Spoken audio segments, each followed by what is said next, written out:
ناظرین، سلطنت عثمانیہ کی تاریخ پر مبنی ہماری سیریز پہ آج ہم اس سلطان کی کہانی پیش کریں گے جس کے دور میں سلطنت عثمانیہ کا خاتمہ ہو گیا تھا۔ آپ حیران ہوں گے کہ اسلامی تاریخ کی اس طویل ترین حکمرانی کا خاتمہ صرف چوتھے سلطان پر کیسے ہو گیا۔ عثمان غازی کے وارث اتنے نااہل کیسے ہو گئے کہ اپنے جد امجد کے مشہور خواب کی تکمیل کو ہی بھول گئے۔ یہ سب کچھ اور سلطنت عثمانیہ کی تاریخ کے بارے میں دیگر بہت سی حیران کن معلومات آپ کو دکھائیں گے اس ویڈیو میں۔ اس سیریز کی تیسری قسط کے آخر میں ہم آپ کو بتا چکے ہیں کہ 1389 کی جنگ کوسوو میں سلطان مراد اول عیسائی ٹیمپلر ناٹس کی دھوکہ دہی کے ساتھ کیے گئے حملے میں پہلے زخمی اور پھر شہید ہو گئے تھے۔ شہید ہونے سے پہلے انہوں نے اپنے لشکر کو اپنے بیٹے بایزید کی اطاعت قبول کرنے کی وصیت کی تھی، لہٰذا ان کی شہادت کے بعد ان کے بیٹے بایزید تخت نشین ہوئے اور سلطنت عثمانیہ کے چوتھے فرما روا بنے۔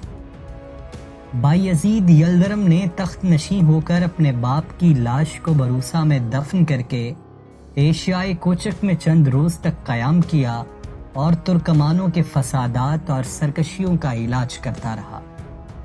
8 مارچ 1354 کو ادرنا کے مقام پر پیدا ہونے والے بایزید اول کے والد سلطان مراد اور والدہ گلچچک خاتون تھیں۔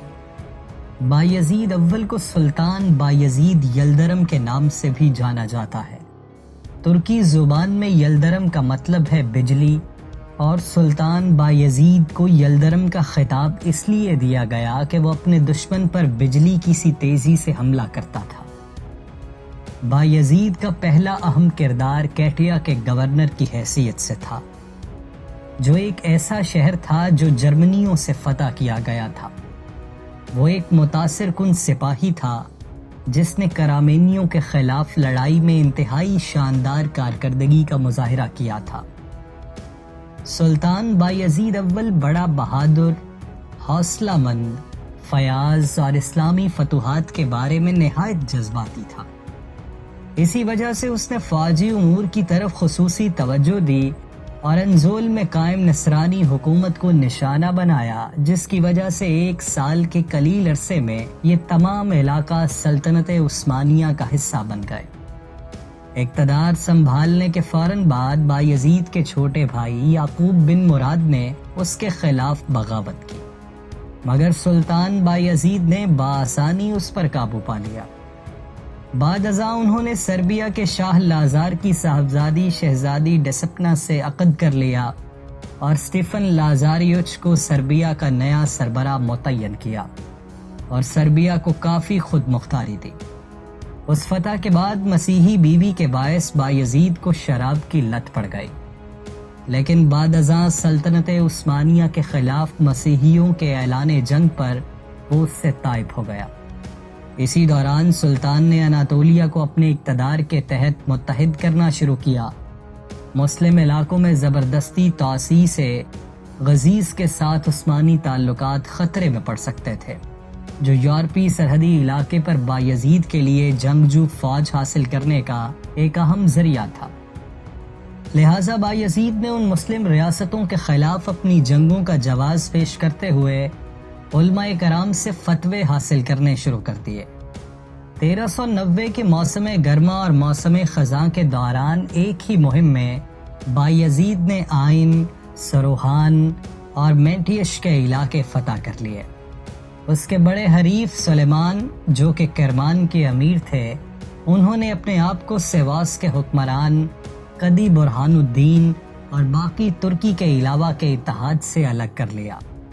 اس کے باوجود بایزید نے 1390 کے موسم خزاں اور سردیوں میں حمید، تقے اور جرمیان کو زیر کیا اور اس کے ساتھ ہی ایکرر اور نیننڈ شہروں کے ساتھ ساتھ اپنے دارالحکومت کونیا کو کرمان سے لے لیا۔ اس موقع پر بایزید نے کرمان کی طرف سے امن کی تجاویز کو قبول کر لیا۔ ایک بار جب کرمان کے ساتھ صلح ہو گئی تو بایزید شمال میں کستامونوں کے خلاف چلا گیا۔ جس نے اپنی فوج سے بھاگنے والے بہت سے لوگوں کو پناہ دے دی اور اس شہر کے ساتھ ساتھ سائنوب پر بھی فتح کر لی۔ تاہم ان کی اس کے بعد کی مہم کو برق الدین نے کرکدلیم جنگ میں روک دیا تھا۔ 1389 سے 1395 تک اس نے بلغاریہ اور شمالی یونان کو فتح کیا۔ سن 1394 میں بایزید نے دریائے ڈینیوب کو عبور کیا تاکہ والاچیا پر حملہ کیا جا سکے، جس پر اس وقت مرثیہ دی ایلڈر کی حکمرانی تھی۔ عثمانی تعداد میں زیادہ تھے، لیکن 10 اکتوبر 1394 کو دلدلی خطوں پر والچینیوں نے زبردست جنگ جیت لی اور بایزید کی فوج کو ڈینیوب سے آگے بڑھنے سے روک دیا۔ 1394 میں بایزید نے قسطنطنیہ کا محاصرہ کیا، جو اس وقت بازنطینی سلطنت کا دارالحکومت تھا۔ بازنطینی حکمران جان پنجم پیلایولوگس کے مطالبے پر سلطنت عثمانیہ کو شکست دینے کے لیے پوپ بونیفیس نہم نے صلیبی جنگ کا اعلان کیا۔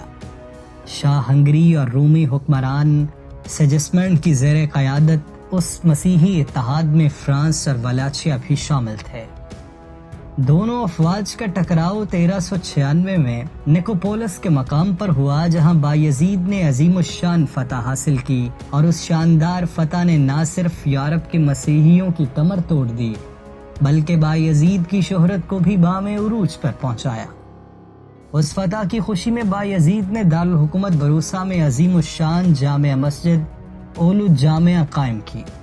قسطنطنیہ کا محاصرہ 1401 تک جاری رہا، جس کے دوران ایک مرتبہ نوبت یہاں تک آن پہنچی کہ بازنطینی حکمران شہر چھوڑ کر فرار ہو گیا اور قریب تھا کہ شہر مسلمان افواج کے ہاتھ آ جاتا کہ بایزید کو مشرقی سرحدوں پر تیمور لنگ کے حملے کی خبر ملی، جس پر اسے چاروں ناچار محاصرہ اٹھانا پڑا۔ تیمور لنگ 1369 میں خراسان کے تخت پر جلوہ افروز ہوا، جس کا دارالحکومت سمرقند تھا۔ وہ دیکھتے ہی دیکھتے عالم اسلام پر چھا گیا اور ایران سے لے کر روس تک بہت سے علاقے اس نے فتح کر لیے۔ کچھ تو عیسائیوں نے تیمور لنگ کو شے دی کہ وہ بایزید پر حملہ کرے، اور کچھ ان دونوں کے درمیان انتہائی تلخ خطوط کا تبادلہ ہوا، جس نے تیمور کو بھڑکا دیا۔ تیمور نے اپنے خط میں بایزید کو لکھا کہ مجھ پر یقین کرو، تم محض ایک چیونٹی ہو، ہاتھیوں سے لڑنے کی کوشش نہ کرو، کیونکہ وہ تمہیں اپنے پاؤں تلے کچل ڈالیں گے۔ کیا آپ ہمارے جیسے جھگڑے والے شہزادے سے جھگڑا کر سکتے ہیں؟ اگر آپ ہمارے مشوروں پر عمل نہیں کرتے تو آپ کو افسوس ہوگا۔ اس وجہ سے بایزید طیش میں آ گیا اور اس نے چیلنج قبول کرتے ہوئے واضح الفاظ میں یہ کہہ دیا کہ وہ تیمور کے دارالحکومت جا کر تیمور کو اس گستاخی کی سزا دے گا۔ اصل بات یہ تھی کہ دونوں اپنی سلطنت کی توسیع چاہتے تھے اور یہی اس چپکلش کی اصل وجہ تھی۔ قسطنطنیہ کا محاصرہ ختم کر کے بایزید اپنے لاکھوں سپاہیوں کے ہمراہ تیمور لنگ کے مقابلے کے لیے انقرہ پہنچا۔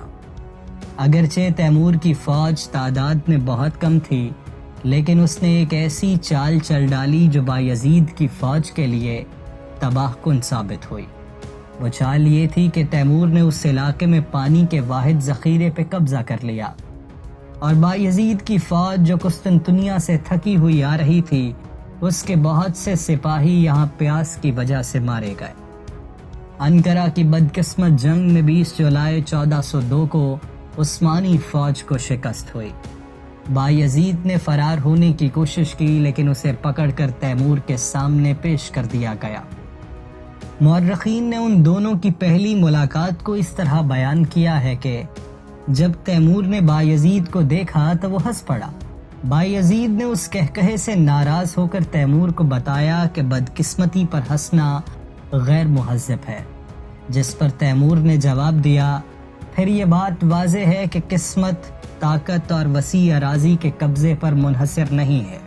بہت سے منصفین کا دعویٰ ہے کہ بایزید کے ساتھ تیمور نے بدسلوکی کی۔ یورپ میں بایزید کی قید میں ذلت کی علامت بہت مشہور تھی۔ اسے مبینہ طور پر جکڑا ہوا تھا اور اسے یہ دیکھنے پر مجبور کیا گیا کہ اس کی پیاری بیوی اولیورا نے رات کے کھانے میں تیمور کی خدمت کیسے کی۔ ایک کہانی کے مطابق تیمور بایزید کو ہر جگہ اپنے ساتھ ایک پنجرے میں لے جاتا تھا اور اسے ہر طرح کی ذلت کا نشانہ بناتا تھا۔ رات کے کھانے میں اسے میز کے نیچے رکھ دیا جاتا جہاں ہڈیاں اس پر پھینک دی جاتی تھیں۔ ابن عرب شاہ نے لکھا ہے کہ بایزید کا دل ٹوٹ گیا جب انہوں نے دیکھا کہ اس کی بیویاں اور لانڈی ایک ضیافت میں خدمت کر رہے ہیں۔ بایزید کی موت کے مختلف ورژن بھی موجود ہیں۔ ان میں سے ایک نے بایزید کی خودکشی کا ذکر کیا۔ مبینہ طور پر سلطان نے سیل کے سلاخوں کو اپنے سر سے مارنے یا زہر کھا کر خودکشی کر لی۔ ایک ایسا قصہ بھی موجود تھا جہاں تیمور کے حکم سے بایزید کو زہر دیا گیا تھا۔ اس کو غیر امکان سمجھا جاتا ہے کیونکہ اس بات کا ثبوت موجود ہے کہ ترک حکمران نے بایزید کی نگہداشت اپنے ذاتی ڈاکٹرز کے سپرد کر دی۔ تیمور کے اپنے دربار کے منصفین اور مورخین نے لکھا ہے کہ بایزید کے ساتھ اچھا سلوک کیا گیا اور تیمور نے اس کی موت پر بھی ماتم کیا۔ مغرب کی نصرانی حکومتیں تیمور لنگ کی کامیابی سے بہت خوش ہوئیں اور اسلام دشمن ریاستوں کے فرما رواؤں نے تیمور کو مبارکباد کے پیغامات بھیجے۔ بایزید کی شکست کے بعد تیمور نے ازنیک، بروسا اور داسرے کئی شہروں اور قلعوں پر قبضہ کر لیا۔ اس کے بعد وہ آگے بڑھا اور ازمیر کو بھی عیسائی بادشاہ روڈس کے قبضے سے چھڑا لیا۔ دراصل اس وقت عالم اسلام تیمور کو لان تان کر رہا تھا کہ اس نے یورپ کی طرف بڑھتی ہوئی بایزید کی فوج کو تباہ کر دیا ہے، تو ایسے میں تیمور یہ ثابت کرنا چاہتا تھا کہ اس کے علاوہ کوئی اور صلیبیوں کا مقابلہ نہیں کر سکتا اور وہ بھی یورپ کو فتح کرنے کا ارادہ رکھتا ہے۔ بایزید کا ایک بیٹا مصطفیٰ سیلبی اس کے ساتھ گرفتار ہوا اور 1405 تک سمرقند میں اسیر رہا، لیکن بایزید کے 4 بیٹے سلیمان سیلبی، عیسیٰ سیلبی، محمد سیلبی اور موسیٰ سیلبی میدان جنگ سے فرار ہو گئے اور بعد ازاں سلطنت عثمانیہ پر قبضے کے لیے آپس میں خانہ جنگی کا آغاز کیا جو تقریباً 10 برس جاری رہی۔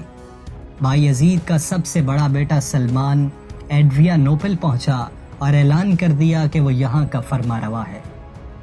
عیسیٰ روس پہنچا اور وہاں کے لوگوں کے سامنے اپنے باپ کے جانشین ہونے کا اعلان کر دیا، جبکہ محمد جو ان سب میں سے چھوٹا تھا ایشیائے کوچک شمال مشرق میں آمسیا چلا گیا۔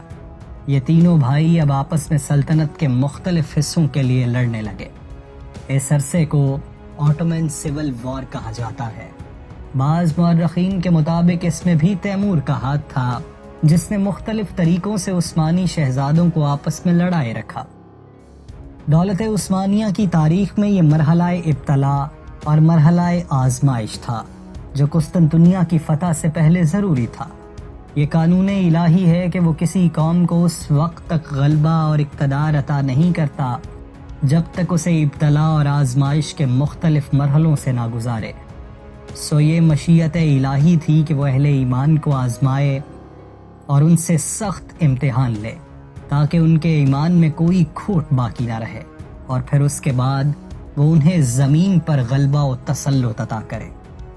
عثمانی ترک اپنی اس آزمائش میں کیسے سرخرو ہوئے یہ ہم آپ کو بتائیں گے اس سیریز کی اگلی قسط میں، اس لیے ہمارے چینل کو سبسکرائب کیجیے اور بیل آئیکن کو دبائیے تاکہ آپ کو لمحہ بلمحہ ایسی معلوماتی ویڈیوز پہنچتی رہیں، اور کمنٹ سیکشن میں ہمیں اپنی رائے سے آگاہ کیجیے۔